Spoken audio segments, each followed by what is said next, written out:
The earliest source for the Christian conviction that Christians have to work with is not Mark, although Mark is the earliest gospel, or it's commonly agreed upon to be the earliest gospel.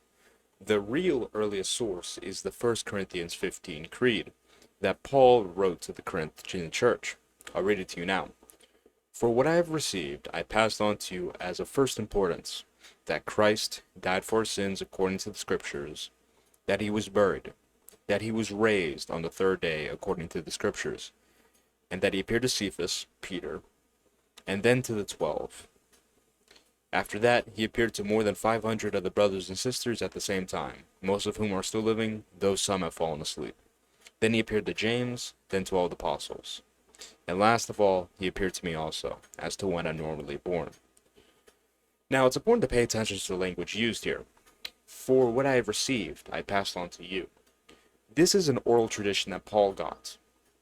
Now, it's widely agreed upon, and makes most sense that Paul received this on his journey to Jerusalem, where he met Peter and James. Realize how Peter and James are directly mentioned by name here.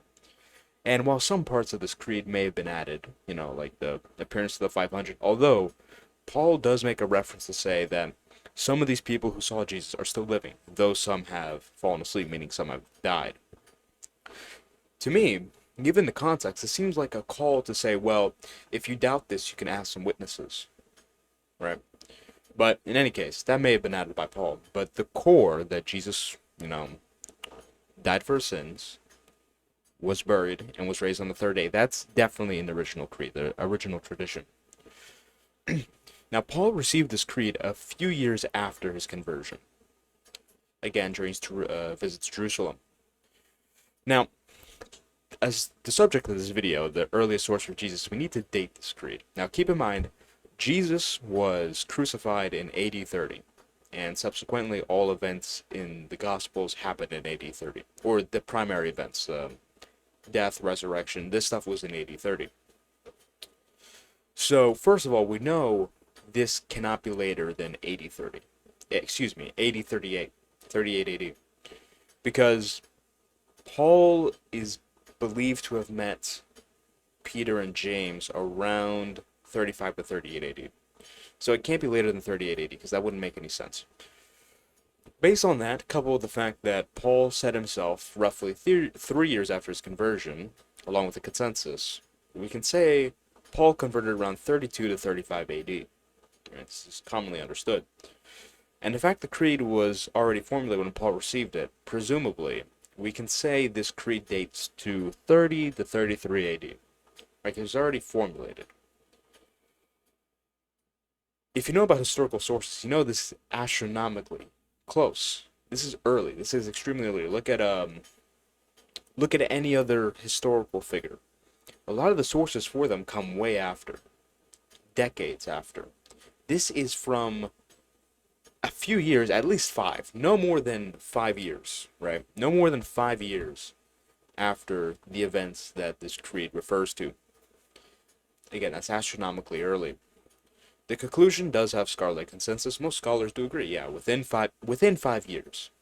With atheist scholar Gerd Ludemann, made a lot of videos referring to him.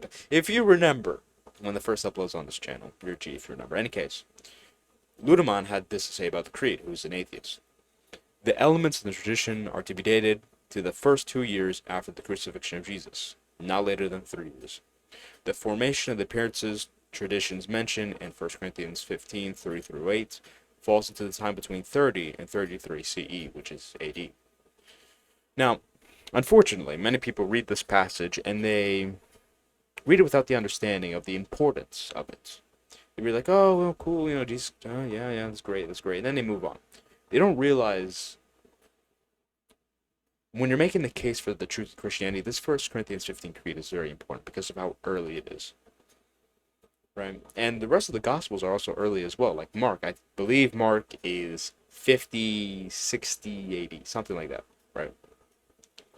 That's also very early. 30 years, 30, 40 years, that's still extremely early. 20 to 40 years, that's still extremely early for a historical source. But when you start getting to the 2, 3, 4, 5 year range. That's where it's getting really close. And this helps us dispel the myth theory, where it says, well, Jesus existed, yeah, but this stuff was legendary embellishment, this and the third. We understand that legendary embellishments, myths of this sort, take a while to, usually, take a while to develop. When you're talking about something just a few years after event, given the context of when it happened and the historical context, the myth theory falls apart. It's highly unlikely. Now, given if this was written, if this creed was 200 years afterwards, then we could start talking about the myth thing. But 2, 3, 4, 5 years, we can't. It's not. I don't see how it's in the ballpark of explanations. Again, many people read this passage, unfortunately, and they completely disregard it. That was a very loud sound behind me. I don't know if you caught it. It's very important to the truth, the case for the truth of Christianity, much like other important details and passages, just forgotten about. So that's your learning segment. How long was this video? 6 minutes of learning. There you go.